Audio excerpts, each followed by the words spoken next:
Caitlin Clark says, how do you say bang in Portuguese? It don't matter! Bang! For a preseason game, they flew up from Brazil, lost by 64, and got to make TikToks with Caitlin Clark after the game. Where do I sign up? Bang! Not sure why they played the game in Iowa, because Caitlin Clark, she was still shooting the shot from South America, baby! Bang! Caitlin Clark was left absolutely speechless. And for once, not because she drained a Logo 3 or shattered a record. Nope, it was something even rarer. The entire Brazil national team and their coach delivered the kind of jaw-dropping praise that caught even the most unflappable player in the game off guard. The team were lining up to get autographs. She signed their jerseys. They were getting them to sign. They were getting her to sign their jerseys. She was signing the players' jerseys. This is like Dream Team. This is literally like Dream Team stuff. We haven't seen this since the damn Dream Team. She is literally signing the jerseys of teams she played against. She is signing their jerseys. They're that much in awe of her. This wasn't your usual "she's great" soundbite. This was a mic drop moment from a basketball lifer, and it left Caitlin blinking like, did that just happen? Imagine getting called out in public with a statement so honest and unexpectedly flattering, it could double as a career highlight. That's the level we're dealing with here. And guess who played the exact same team a couple of days prior and didn't get the same love? Angel Reese. And she's furious. Let us know in the comments where you're watching from so we know the CC fandom is all over America and the entire world. Let's go. How are you? Good, how are you? Are you an amazing player? Congratulations. Thanks. You're changing the history in basketball. I appreciate it. Thanks for coming here. Now, let's pause and really appreciate this.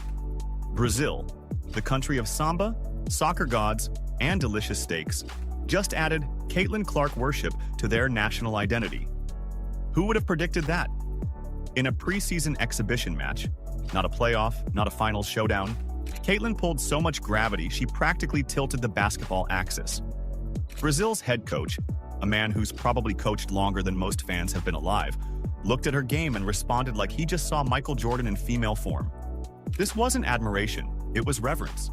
The team she played against last night, and I understand a lot of this team was young, but the team she played against last night, getting pictures with Caitlin Clark at the end of the game, having her literally sign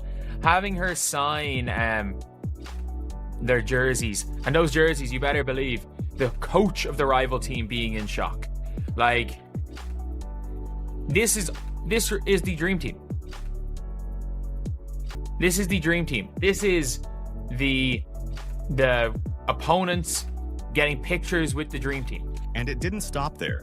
The coach didn't just toss out praise and call it a day. No, he practically canonized her on the spot. This wasn't the kind of fake love you get from some washed-up commentator still clinging to the 90s. This was genuine, top-tier appreciation.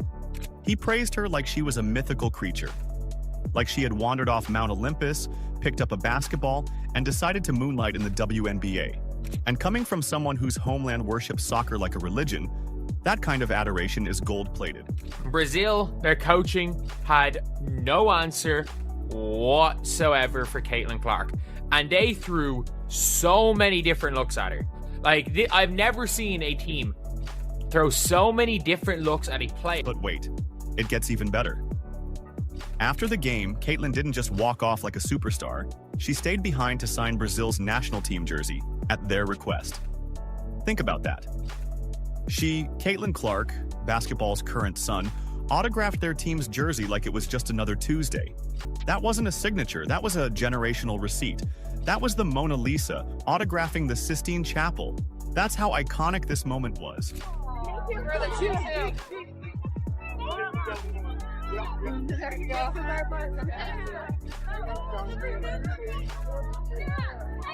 Yeah, that's one, guys. Yeah. Don't fire with that shot, man. I thought it was I know, I'm crazy. After you, that, can we do it? And here's the best part. Caitlin didn't do it with arrogance. She didn't hit them with a smug smirk or make them wait while she adjusted her sunglasses. No, she signed that jersey with class, with charm, with the kind of grace that makes people wonder if she's actually a real person, or just the prototype for the perfect athlete.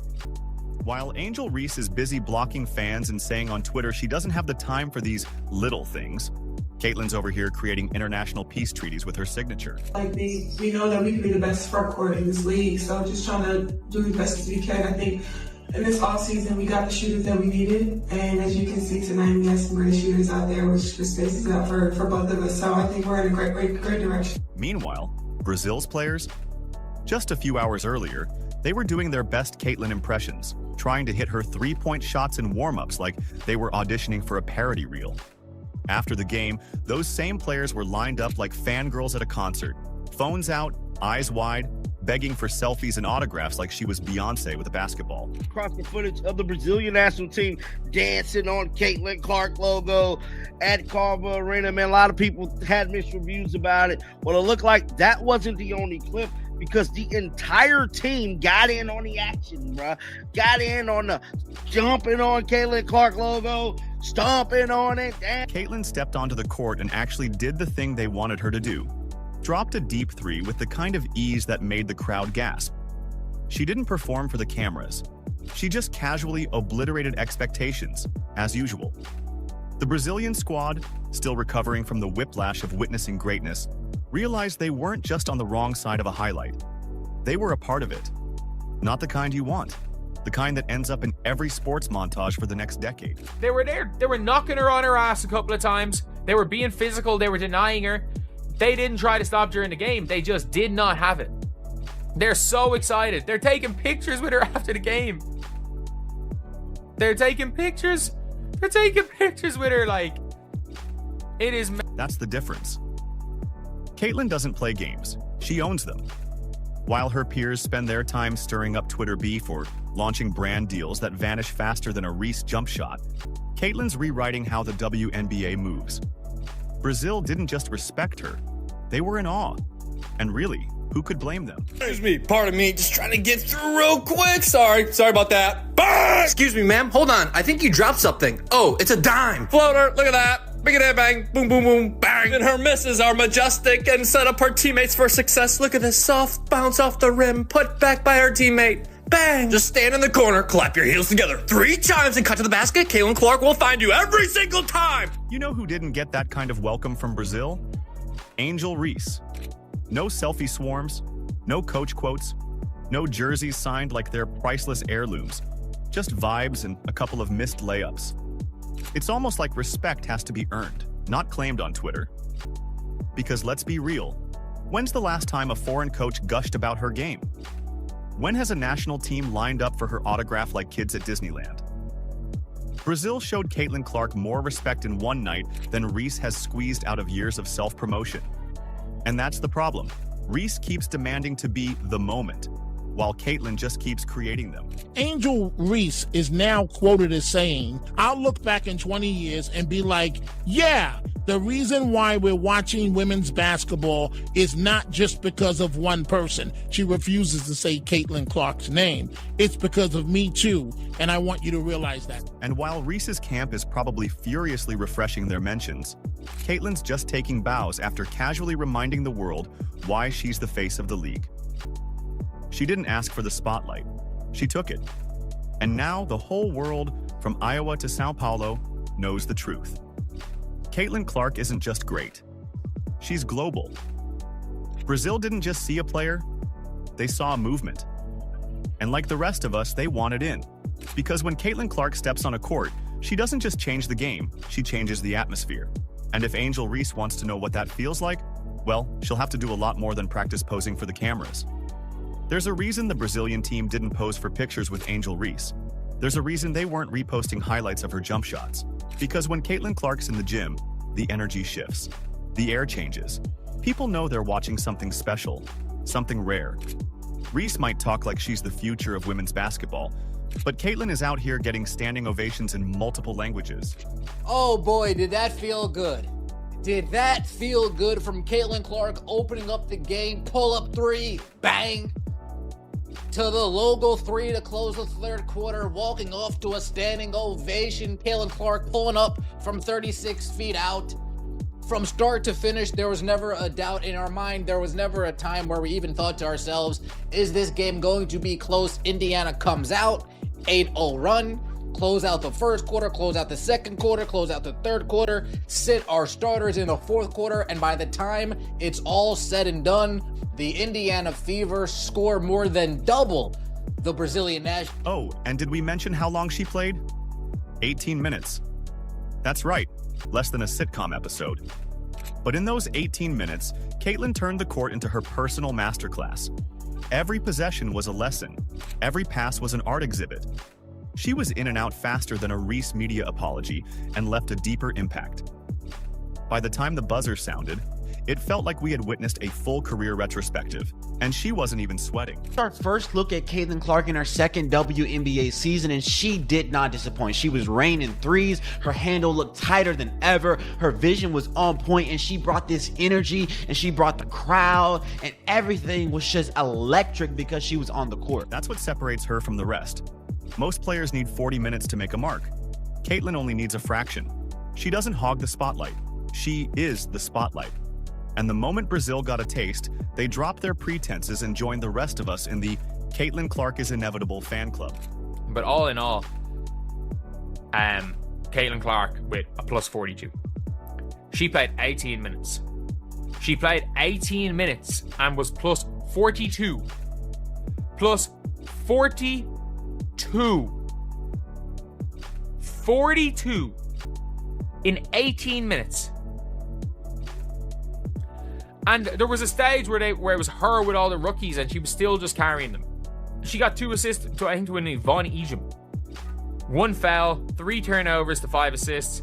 There's a specific kind of joy when you solve a tough puzzle and think, wow, I might actually be a genius. Caitlin gave us 18 minutes of that. Except she wasn't solving problems.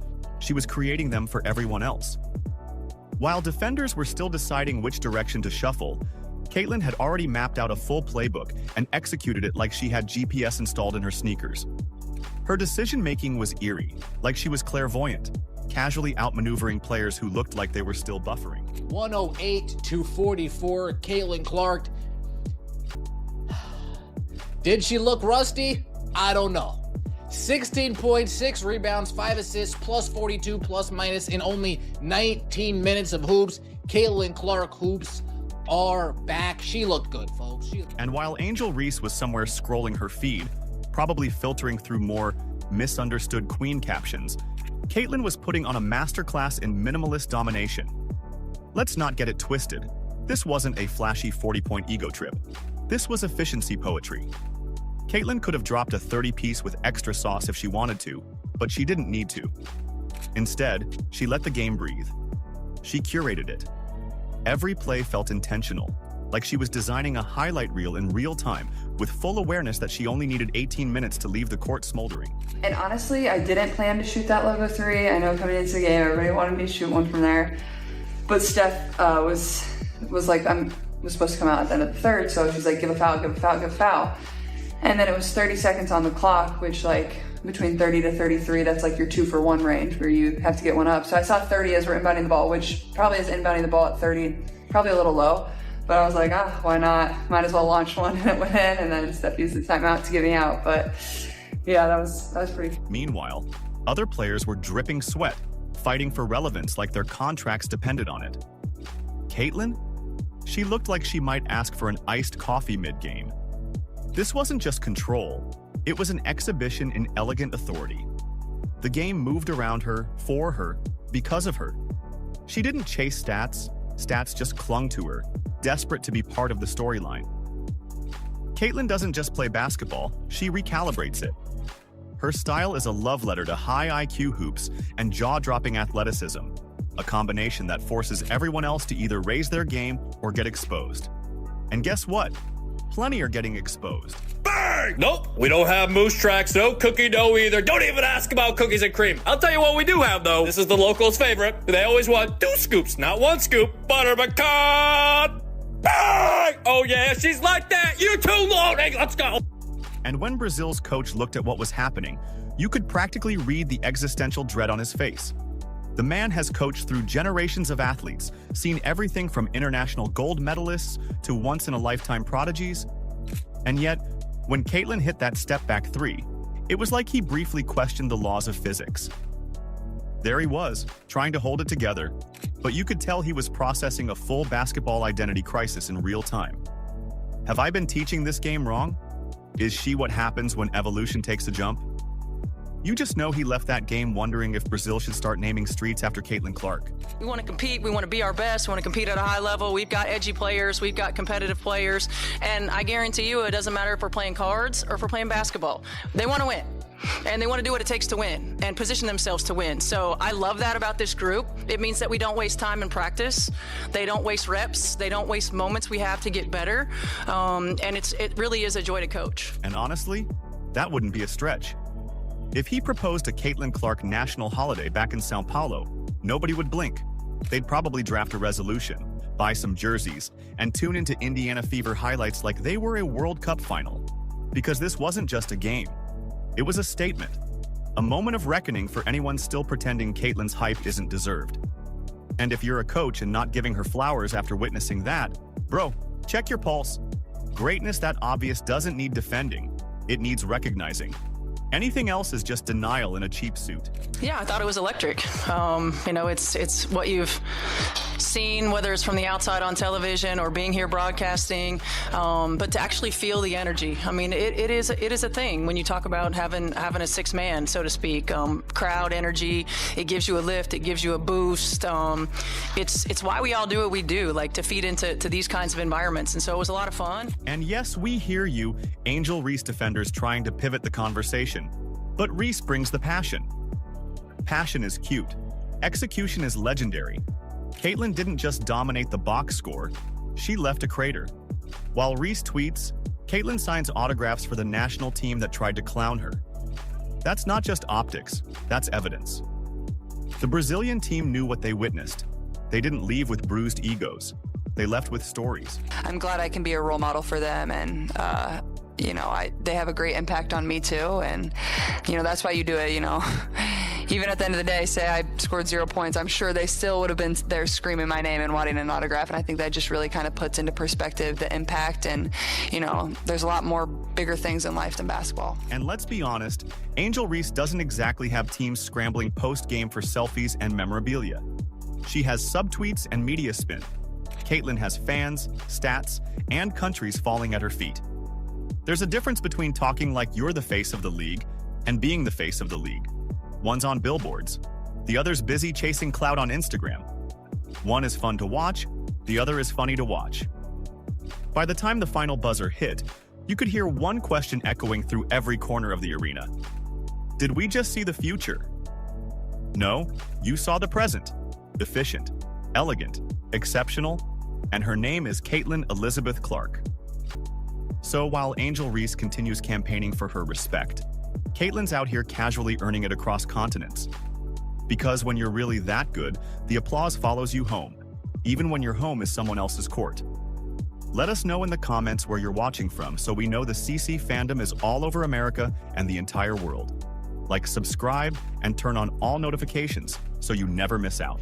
Click the video on the screen, and we will see you in the next one.